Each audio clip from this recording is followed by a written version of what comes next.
ছিল সবুজ হলো গেরুয়া। বিজেপির তরফ থেকে একেবারে স্পষ্ট করে এই দাবি করা হচ্ছে, কুমারগ্রাম বিধানসভার অন্তর্গত 100টি পরিবার তৃণমূল কংগ্রেসকে ছেড়ে ভারতীয় জনতা পার্টিতে যোগদান করলেন। আর সেই কথা জানাচ্ছে বিজেপি ওয়েস্ট বেঙ্গল। কিন্তু কি কারণে এই যোগদান?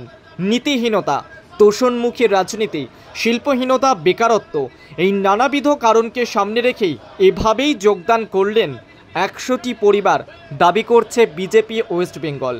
বলছে তৃণমূল মানে লুটপাট আর বিজেপি মানে বিকাশ। মুখে স্লোগান, হাতে ঝান্ডা, এভাবেই তৃণমূল ছেড়ে বিজেপিতে যোগদান।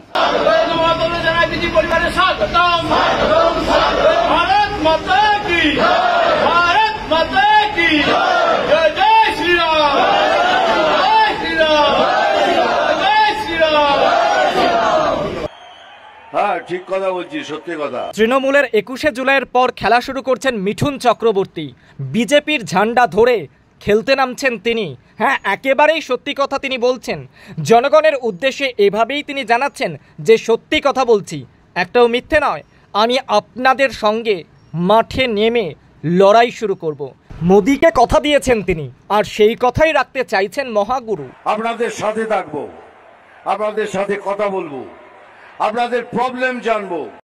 লড়াই সমস্ত প্রাতিষ্ঠানিক দুর্নীতির বিরুদ্ধে হুঙ্কার দিলেন মিঠুন চক্রবর্তী। এবারের লড়াই কিন্তু শেষ লড়াই। 23-24 তারিখ থেকে, হ্যাঁ ঠিক কথা বলছি, সত্যি কথা, 23-24 তারিখ থেকে পুরো মাঠে নামবো, আপনাদের সাথে থাকবো, আপনাদের সাথে কথা বলবো, আপনাদের প্রবলেম জানবো, মাঠে একসাথে নেবে লড়াই করব। আর এই লড়াই পশ্চিমবঙ্গ অনেকদিন মনে রাখবে।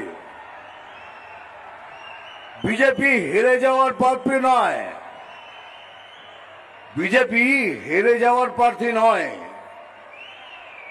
খালি বারবার তো তাই বলি যে পুলিশকে একটু নিরপেক্ষ হওয়ার কথা বলুন।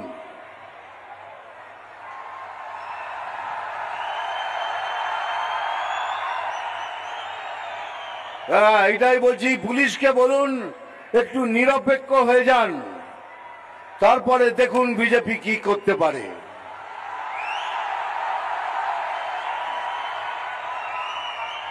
ये जो आवाज हमने उठाई है, ये आवाज मेरे साथ रहना चाहिए, क्योंकि मैं कॉम्प्रोमाइज पॉलिटिक्स नहीं करता। मैं जिंदगी में कॉम्प्रोमाइज पॉलिटिक्स नहीं की है। तो इसीलिए कहता हूं कि ताकत तो हमें भी है, लेकिन हम फालतू का जोर किसी पे नहीं करते। हम किसी को नहीं कहते हम आपको मारेंगे पीटेंगे, कुछ नहीं। लेकिन ये मत समझना हम कर नहीं सकते, हम डरपोक लोग नहीं हैं। खाली पुलिस को बोलिए एक बार आप निरपेक्ष हो जाइए।